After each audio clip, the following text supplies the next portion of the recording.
Hello everyone and welcome to Kaji's channel. So sa video na to, pag-uusapan natin ang basics ng zero. So isang feature ng zero ang pag-uusapan natin ngayon, and kung interested ka, please keep on watching until the end. Do not skip para wala kang ma-miss na tips and tricks na i-share ko throughout the video. So without further ado, let's get started!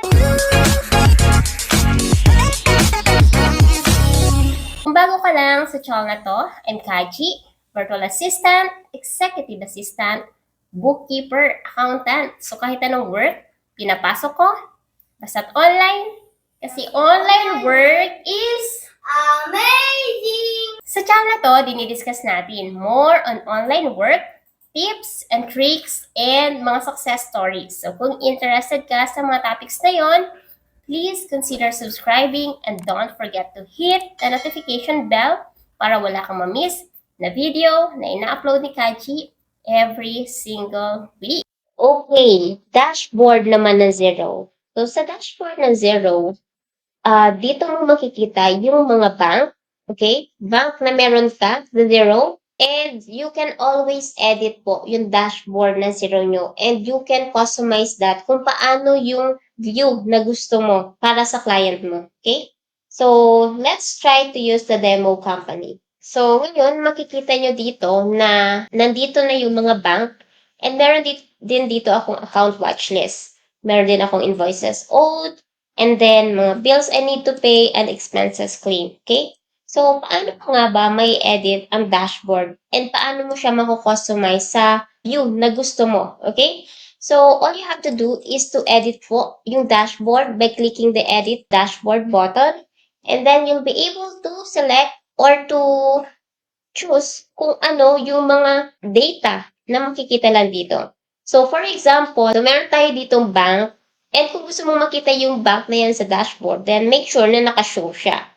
And then, ganun din dito. And if you want to hide naman yung mga naka-cash in and cash out, i-click mo lang to and hindi na siya makikita. And then, ganun din to. Okay? And you can drag and rearrange it sa look na gusto mo. Okay? So, kapag nilagay ko yan dyan, yan, mababago na yan. So, yung account watchlist po, itong mga account watchlist na to ay nasa chart of account setting.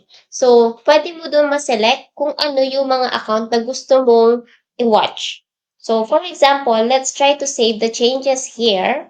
Okay, so nabago na siya, pero wala talaga akong binago. Kasi binalik ko din siya kanina. Pero kung pupuntahan natin yung chart of account, okay, chart of accounts, and then makikita nyo dito na, for example, meron akong insurance or legal expenses, click ko yan, and meron ako ditong show on dashboard watchlist. Show on expense claim. So, tandaan nyo yung name, legal expenses. I'm going to save it, and then pupunta ako sa dashboard, and I'm going to refresh yung dashboard, and makikita nyo, nasa account watchlist na si legal expenses. Okay? So, ganun mo siya mamamanage.